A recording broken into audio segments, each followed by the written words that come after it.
Hey guys, what's up? It's your boy Keybinds here. I hope that all of you watching this having an awesome day. And in today's video, I'm going to be going over some of the best tips that pros like Shroud or Diego swords use to dominate in Apex Legends. By using these tricks to your advantage, you'll be able to dominate any player 1v1 and have both the mindset and playstyle of pro level players.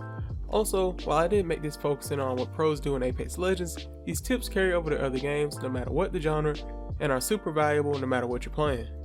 So for the first tip that I have for you guys, this covers what to do in a 3v1 situation and how pros are able to one-man hold squads. Starting from the top, what you want to do is put yourself in a 1v1 situation in the fight so that even though you're technically outnumbered, you're only fighting one person at a time from the enemy squad. No matter how good of a player you are, taking fire from 3 different directions at once isn't going to end well. The best way to avoid this is by splitting up the enemy team, which is honestly a lot easier than it sounds. In most situations, especially when the enemy is far off, they will tend to break up due to your initial shots and try to scatter for cover. During that moment of confusion is your opportunity to seize the day because they won't be able to concentrate all their firepower on you at once. However, if you do find yourself in a 2v1 situation, don't be afraid to position yourself so that the enemy team is split up again. One of the best ways to do this is by maintaining high ground because the enemy has to come to you, and it allows you to have more control over the situation by forcing them to play the way you want them to. While this is much easier said than done, just making sure you keep this in the back of your head while playing is essential. After all, it's going to take a bit of practice, but I promise that it's well worth the effort and will take your game to the next level. For the next tip I have to share with you guys is a technique called counter strafing. I went over strafing and other advanced movement based techniques in a video I posted on the channel not too long ago, but counter strafing is one of the key things I want to tell you about today. Normal strafing involves you moving only to the left and right, back and forth, and while this is a very effective way to avoid shots, some players may find it difficult to keep pristine aim in this situation. Counter strafing basically takes normal strafing and cuts the amount of movements in half. Instead of continuously moving back and forth to the left and right, you would move say to the right like normal and then quickly back to the left and stop for 1 second to fire. Then do the same thing to the opposite side repeatedly in order to throw off your opponent's aim while still keeping your aim at the best it can be. And while I do see a lot of pros using this technique, it may not be for everyone, and some players still prefer to strafe as usual. This is definitely worth giving a try, and there's always the training range to perfect this technique until you feel comfortable to use it in a real situation. The next tip isn't necessarily about the way you play, but instead whether or not if you're setting yourself up for failure or success from the very start. Every player is going to be different in these regards, but what I'm referring to are your personal keybinds or console settings that you're using in Apex Legends. I made a video earlier going over some of the best settings and why you should be using them in Apex Legends, but optimizing your settings for the most efficient movements that create the least amount of wasted time is essential for you to play at the top of your game. A quick example would be that some pros have their crouch binded to their cursor wheel so that they can crouch spam with minimal effort, or for console players, I have my crouch melee switched so that I can crouch or slide without having to take my finger off the analog stick and risk being caught off guard for even a moment.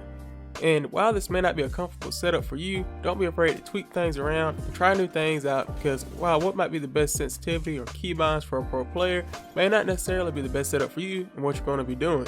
Now, this next tip doesn't focus on gameplay, but instead the kind of mindset that you need to have going into gunfights with any enemy squad. When you're in the game, you need to have the confidence that you are the best player in that arena and that no one single person can stop you. And before you slam me in the comment section for telling people to be cocky and full of themselves, that's not what I'm trying to say. What I'm saying is that you have to believe in yourself no matter what the situation is, that you can come out on top no matter how bad the odds are stacked against you. I feel like that if you don't believe in yourself and your abilities and the talents that you have, you can never reach your true potential and accomplish your goals.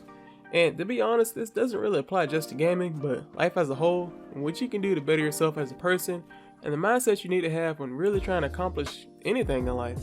But it's always important to remain humble and remember where you came from, because for me, that's what separates the good from the great.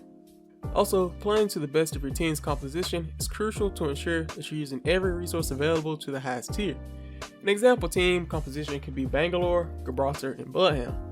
Bangalore pops a smoke on the enemy squad to blur their vision, Gibraltar throws his ultimate to make them scatter, and Bloodhound uses his ultimate to see everyone during the chaos and begin to pick them off one by one. Or another good example would be a Caustic, Watson, and Gibraltar. Watson's fences, Caustic's traps, and Gibby's shield will make for a nearly impenetrable fortress during the in-game circle, But I'm sure that you guys know what I'm saying and you get the point, and that if it's possible, when going to a match with a pre-made squad, try to create a balanced team that doesn't hinder anyone in their playing abilities while still being lethal as a unit. This last tip that I have to share with you guys is probably something you haven't considered before, and it's something that 100% of all pro esports players do if they truly want to reach their true potential and play at the top of their game. And to be honest, while this tip may be the easiest to do in theory, it takes the most concentration and dedication to do to see the results you want in your game. And this, my friends, is to watch your gameplays and take notes on your games after you get done with the playing session. You don't want to just watch your best gameplays either, you want to see yourself at both your best and worst, see where you can improve in both situations. The reason you want to go back and watch your gameplay is that yes, you can get muscle memory and grow mechanical skills from playing for long hours, but all of that information is going too fast for your brain to process the fine moments leading up to either your success or demise, and what you could have done better in that same situation. The same practice applies to other things like sports, because athletes and professionals can agree that watching your gameplay and writing down your mistakes and accomplishments help you keep track of where you can improve. I would suggest getting a notebook or something, keep up with your notes and review them before going into a warm-up match so that it's fresh on your mind what you need to work on and that you're making a conscious effort to improve in that area. And one last bonus tip I have to give you guys is that patience and consistency is key if you want to one day become a professional at really anything in life. One quote that exemplifies this comes from author James Clear, who said that Rome wasn't built in a day, but they were building bricks by the hour. While it might not seem like much what you accomplish day by day because it's such a small increase in what you measure, always remember that it's the habits that you have and how well you utilize the basic fundamentals that ultimately determine whether or not if you're successful in anything you do in life.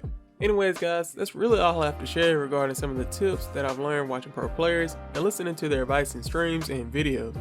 I really do hope that these tips help you in your game and you see the results that you're looking for. Like I mentioned before, it's what you do every day, how dedicated you are to what you do, that determines whether or not if you're going to succeed in trying to accomplish your goals. One way to avoid feeling overwhelmed is to set small goals for yourself and complete those one by one. And I'm just going to use Call of Duty here because it's been on my mind lately with the CWL championship and all that just went on. But start off with something simple like winning your local esports tournament while on a team, maybe with your friends and competitive teammates, can be the start to your career and you can move on from there. And there's nothing wrong with being on a smaller team to begin with, because I'm sure anyone watching this wouldn't mind being a member of FaZe or 100 Thieves or some other esports team that represents what they stand for. But just remember that we all have to start from somewhere, that it's okay to start small as long as you work hard as you can to grow and truly give it your all, because then you won't have any regrets on what you do, and that's something that I can promise. Sorry for the tangent there guys, but thank you so much for watching. If you're new to the channel, be sure to subscribe and that bell icon, because then you don't have to worry about missing out on some of the latest Apex Legends news or posts from this channel. And if you enjoyed today's video, please don't forget to leave a like, and feel free to comment down below how you feel about the tips mentioned in today's video or Apex Legends Season 2 in general. Thank you guys again so much for watching, and as always, it's your boy KB. Signing off. Peace.